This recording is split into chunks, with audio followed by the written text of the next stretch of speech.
في ملعب الجروباما في هذا الأسبوع 17 من الدوري الفرنسي تنطلق أحداث هذه الموقعة هذه الموقعة وهذه الكرة في هذه البداية لريان. انطلق الموهوب ريان شرقي ذو الأصول الجزائرية.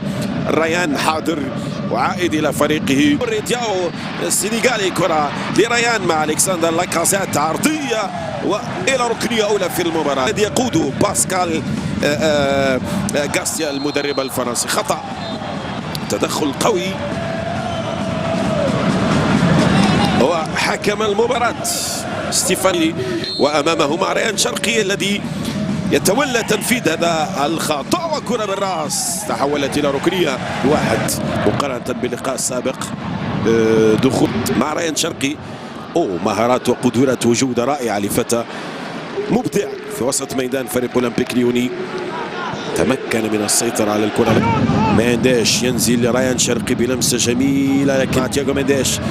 ريان شرقي ممتاز في التغطية. فايتيسكا عندك برأسه ريان شرقي والكرة برأسية بحكم المباراة كأنها لكن عادت لريان شرقي. ريان إطار المرمى ممتازة الكرة من ريان. لاكازيت يضيع.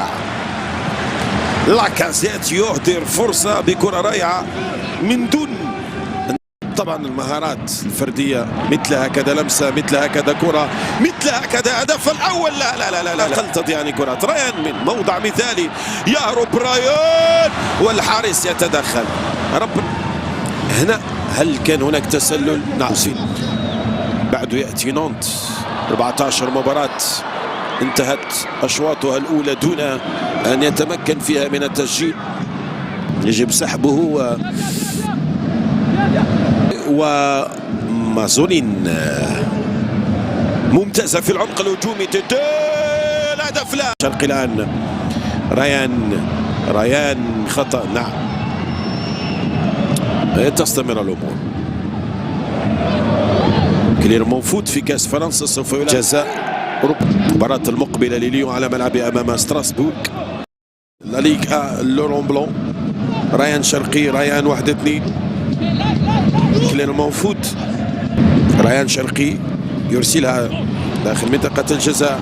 سينالي ديوموندي يرتقي.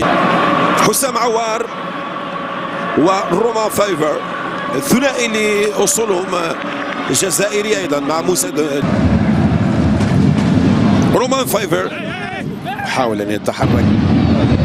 رومان فايفر يحافظ على كرته عن المساحة الأوروبية التي يطمح فيها جون ميشيل أولاس وجمهور وأنصار ليون.